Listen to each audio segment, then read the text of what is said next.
Hi there, myself Haripriya. Today I'm going to talk about the topic how to build a resume.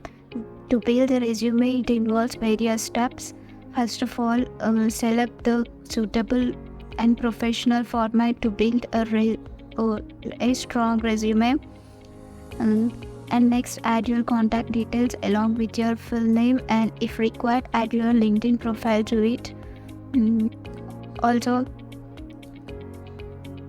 add a brief statement about your career goals and key accomplishments.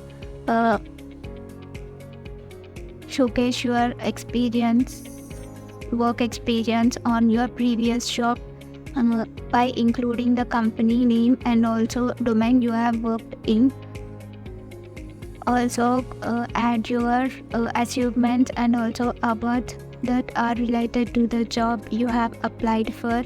Showcase your skills that might be technical and soft skills which are aligned to the job you have applied for, and also add the certifications and any professional trainings you have completed. Add the projects if you have done any in your previous job, and also add the education qualifications.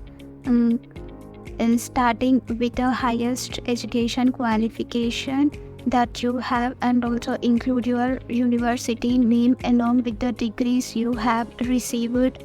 Remember to keep the resume concise without any grammatical and spelling mistakes. Thank you.